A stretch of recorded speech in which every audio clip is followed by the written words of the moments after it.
नमस्कार बंधू भगिनींनो, आपल्या सगळ्यांचं सहर्ष स्वागत आहे स्वास्तिकम या माझ्या चॅनलवर। आज मी आपल्यासाठी भगवद्गीतातील पुढील अध्याय घेऊन आलेली आहे, तरी आपण सगळ्यांनी श्रवण करावं। त्याच्या आधी आपण देवाला मी पुष्प अर्पण करते। राधे राधे राधे राधे। हरे कृष्ण कृष्ण कृष्ण हरे हरे राम राम राम हरे हरे कृष्ण कृष्ण कृष्ण हरे हरे हरे राम राम राम हरे हरे हरे कृष्ण कृष्ण कृष्ण हरे हरे हरे राम राम राम हरे हरे हरे कृष्ण कृष्ण कृष्ण हरे हरे हरे राम राम राम हरे हरे। भगवद्गीता हे जे पुस्तक आहे हे आपल्या सगळ्यांनाच माहित आहे। हे आपल्यासाठी एक रोडमॅप सारखं आहे की आपल्याला आयुष्यामध्ये कसं चालायचं आहे। जसं आपण कुठेही जायचं असेल तर आपल्याला माहिती आपण सगळे हल्ली मॅप फॉलो करतो, तसंच आपल्याला जीवनात कसं काय चालायचं आहे त्याचा रोडमॅप हा भगवद्गीता आहे। ह्याच्यामध्ये प्रत्येक म्हणजे जसं आता मी जसं व्हिडिओ बनवते तसं तुम्ही माझंच किंवा कुणाचाही व्हिडिओ तुम्ही जिथून लावता, समजा तुमच्या मनात काही प्रश्न असतील, ओम कृष्ण आहे ना, समजा तुमच्या मनामध्ये काही प्रश्न असतील तर तुम्ही जेव्हा पण व्हिडिओतलं कुठलंही एक संदर्भ ऐकाल तर तेव्हा तुमच्या प्रश्नाचं तुम्हाला नक्कीच उत्तर मिळेल। हीच भगवद्गीताची खरी ताकद आहे।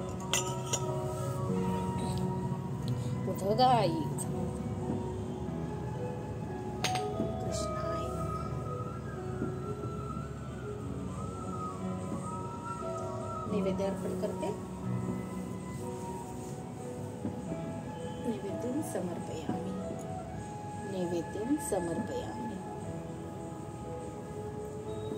नैवेद्यं समर्पयामि नैवेद्यं समर्पयामि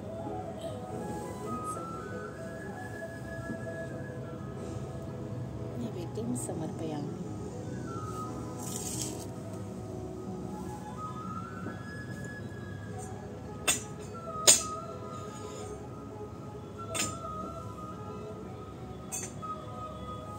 नैवेद्यं समर्पयामि।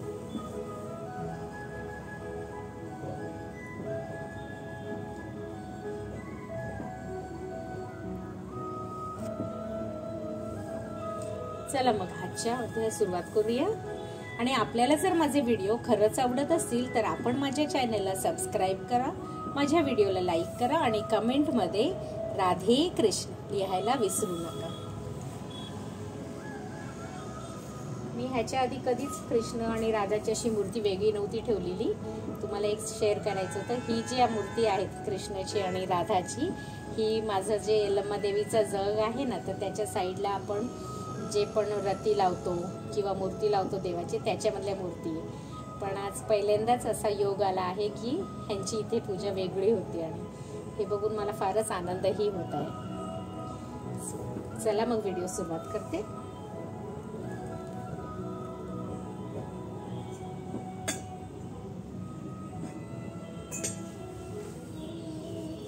हरे कृष्ण कृष्ण हरे हरे हरे राम राम हरे हरे हरे कृष्ण कृष्ण हरे हरे हरे राम राम हरे हरे।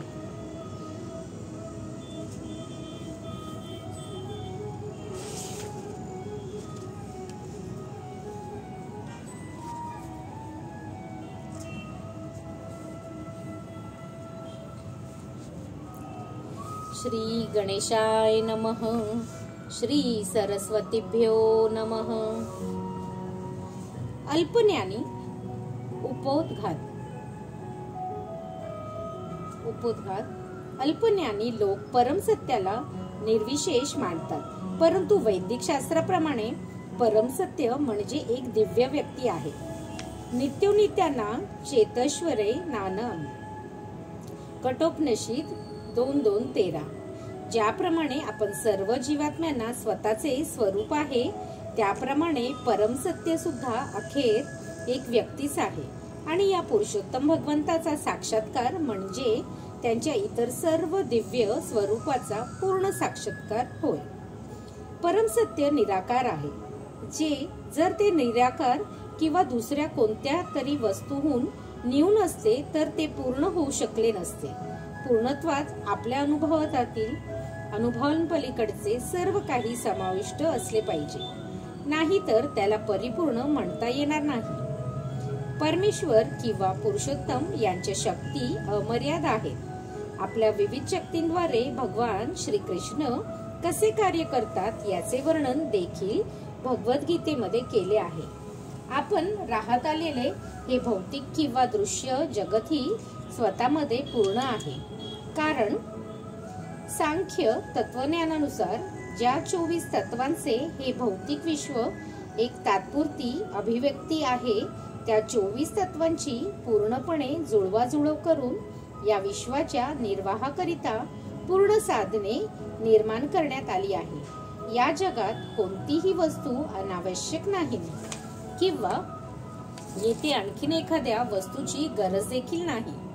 परमसत्याच्या शक्तींनी या सृष्टीचा कालावधी निश्चित केला आहे आणि तो कालावधी संपताच या अशाश्वत सृष्टीचा पूर्णत्वाच्या योग्य व्यवस्थेमुळे विनाश केला जातो. आंशिक जीवांचा पूर्णत्वाचा साक्षात्कार करण्यासाठी उपयुक्त अशी साधने पूर्ण रूपात उपलब्ध आहेत. तरी सुद्धा सर्व प्रकारचे अपूर्णत्व अनुभवास येण्याचे कारण म्हणजे परमपूर्णाबद्दलचे अपूर्ण ज्ञान होय. म्हणून भगवद्गीतेत वेदविद्येचे पूर्ण ज्ञान सांगितले आहे. वेदांतात सांगितलेले आहे, सर्व ज्ञान अचूक आहे व हिंदू लोक वैदिक ज्ञानाला पूर्ण व अचूक मानतात. उदाहरणार्थ, गायीचे शेण म्हणजे जनावराची विष्ठा आहे आणि स्मृती किंवा वैदिक शास्त्रानुसार एखाद्याने जनावराच्या विष्ठेस स्पर्श केल्यास स्वतःला शुद्ध करण्यासाठी त्याने स्नान करणे आवश्यक आहे. परंतु वैदिक शास्त्रानुसार गायीचे शेण मात्र शुद्धीकारक मानले जाते. एखाद्याला या गोष्टीत विरोधाभास वाटेल, परंतु तसा वेदांचा आदेश असल्यामुळे त्यांचे पालन करण्यात काहीही चूक नाही. परंतु वेदांचा आदेश तरी सुद्धा सर्व प्रकारचे अपूर्णत्व अनुभवास येण्याचे कारण म्हणजे परमपूर्णाबद्दलचे अपूर्ण ज्ञान होय. म्हणून भगवद्गीतेत वेदविद्येचे पूर्ण ज्ञान सांगितले आहे. वेदात सांगितलेले सर्व ज्ञान अचूक आहे व हिंदू लोक वैदिक ज्ञानाला पूर्ण व अचूक मानतात. उदाहरणार्थ, गायीचे शेण म्हणजे जनावराची विष्ठा आहे आणि स्मृती किंवा वैदिक शास्त्रानुसार एखाद्याने जनावराच्या विष्ठेस स्पर्श केल्यास स्वतःला शुद्ध करण्यासाठी त्याने स्नान करणे आवश्यक आहे. परंतु वैदिक शास्त्रानुसार गायीचे शेण मात्र शुद्धीकारक मानले जाते. एखाद्याला या गोष्टीस विरोधाभास वाटेल, परंतु तसा वेदांचा आदेश असल्यामुळे त्याचे पालन करण्यात काहीच चूक नाही. अलीकडे आधुनिक विज्ञानाने सुद्धा सिद्ध केले आहे की गायीच्या शेणामध्ये सर्व जंतुनाशक गुण असतात. यासाठी वैदिक ज्ञान हे अचूक व संशयातीत असल्यामुळे पूर्ण आहे आणि भगवद्गीता हे वैदिक ज्ञानाचे सार आहे. वैदिक ज्ञानामध्ये संशोधनाचा प्रश्नच उद्भवत नाही. आपले संशोधन कार्य अपूर्ण असण्याचे कारण म्हणजे आपल्याला आपल्या अपूर्ण इंद्रियांद्वारे संशोधन करीत आहोत. भगवद्गीतेमध्ये सांगितल्याप्रमाणे गुरु शिष्य परंपरेमधून चालत आलेले पूर्ण ज्ञानाचा आपण स्वीकार केला पाहिजे. ज्या परंपरेचे आरंभ सर्वश्रेष्ठ गुरु स्वतः भगवान श्रीकृष्ण यांच्याकडून झाला आहे व अनेक आचार्याद्वारे जी अर्जुनाने शिष्य या नात्याने भगवान श्रीकृष्णांकडून गीतोपदेश ग्रहण केला आणि भगवंताच्या कोणत्याही वचनाला विरोध न करता त्याने प्रत्येक गोष्ट स्वीकारली. भगवद्गीतेचा एक भाग स्वीकारायचा आणि दुसरा नाकारायचा असे आपण करू शकत नाही. वैयक्तिक मताप्रमाणे काहीही अर्थ न लावता, कोणताही भाग न गाळता व ग्रंथाच्या विषयवस्तूमध्ये स्वतःच्या लहरीप्रमाणे ढवळाढवळ न करता भगवद्गीता स्वीकारली पाहिजे. वैदिक ज्ञानाचे सर्वाधिक परिपूर्ण कृती म्हणून गीता स्वीकारली पाहिजे.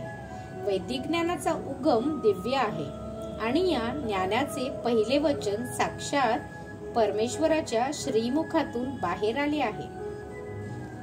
परमेश्वराच्या वचनांना अपौरुषेय असे म्हणतात, कारण 4 प्रकारच्या दोषांनी दूषित असलेला या भौतिक जगात व्यक्तींच्या शब्दांपेक्षा भगवंतांची वचने अतिशय वेगळी आहे. एक बद्ध जीव पहिलं निश्चितपणे चुका करतो, दुसरा सतत भ्रमात असतो, तिसरा दुसऱ्यांना फसविण्याची इच्छा बाळगून असतो आणि चौथा अपूर्ण इंद्रियामुळे मर्यादित असतो. या दोषांमुळे साधारण मनुष्याला सर्वव्यापी ज्ञानाचे संपूर्ण निवेदन करणे शक्य नाही. दोषपूर्ण जीव वैदिक ज्ञान प्रदान करू शकत नाही. सर्वप्रथम हे ज्ञान ब्रह्मदेवाला हृदयामध्ये सांगण्यात आले. ब्रह्मदेव हा सृष्टीमधील पहिला जीव आहे आणि त्याने ज्या मूळ रूपात या ज्ञानाची प्राप्ती भगवंतांकडून केली होती त्या रूपात आपल्याला पुत्रांना व शिष्यांना हे ज्ञान प्रदान केले. भगवंत हे परिपूर्ण असल्यामुळे भौतिक प्रकृतीच्या नियमांमध्ये बद्ध होण्याची शक्यताच नाही. म्हणून बुद्धिमान व्यक्तीने हे जाणणे आवश्यक आहे की या सृष्टीतील सर्व गोष्टींचे भगवान हे एकमेव स्वामी आहेत आणि तेच मूळ निर्माते आहेत.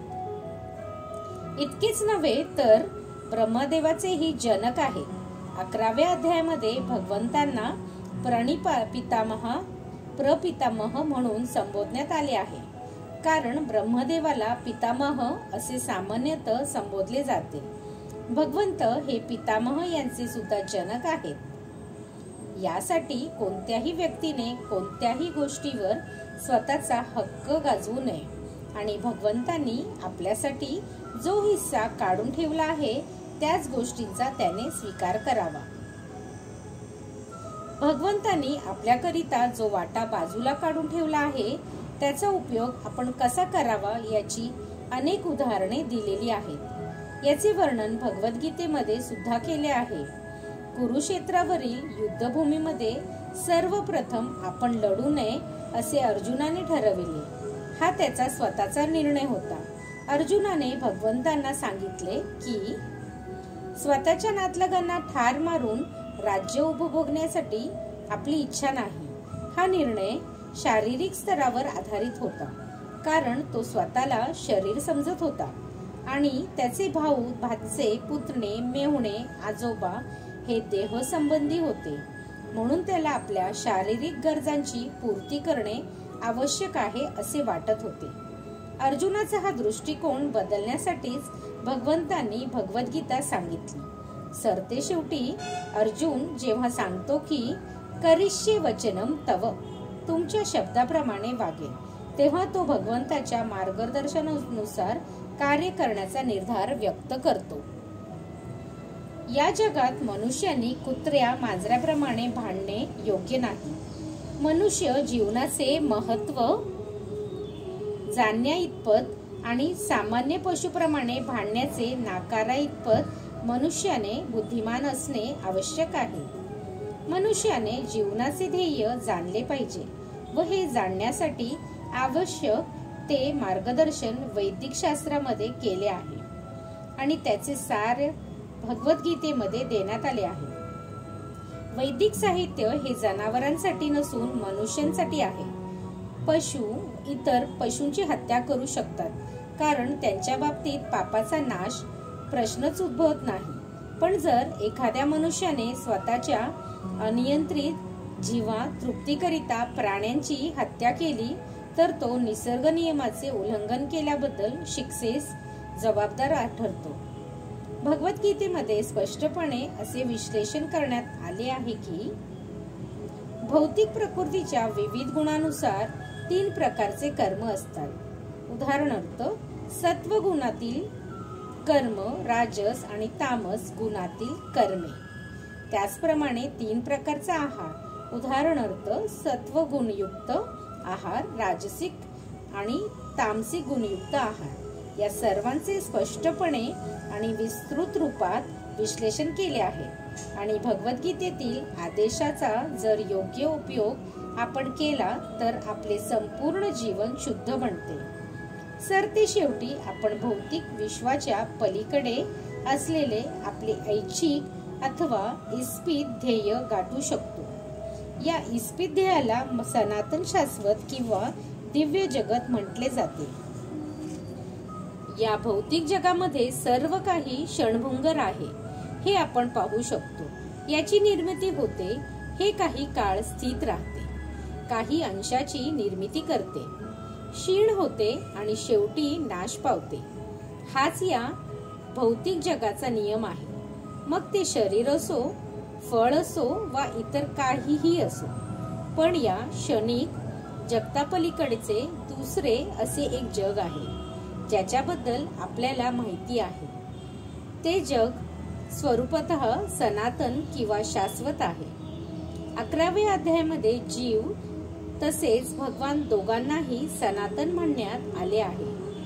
आपला भगवंतांची निकटचा संबंध आहे आणि आपण सर्व म्हणजे सनातन धाम, सनातन श्री भगवान आणि सनातन जीव गुणात्मदृष्ट्या एकच असल्यामुळे भगवद्गीतेचा उद्देश हा आपले सनातन कार्य किंवा सनातन धर्म आहे, जे सर्व जीवांचे शाश्वत कार्य आहे त्याची जागृती करून देणे हा आहे. आपण निरनिराळ्या प्रकारच्या तात्पुरत्या कार्यामध्ये गुंतलो आहोत. आपण भगवंतांची सांगितलेल्या कार्याचा स्वीकार करतो तेव्हा या सर्व कार्याचे शुद्धीकरण होते. वास्तविक त्यालाच शुद्ध जीवन म्हटले जाते.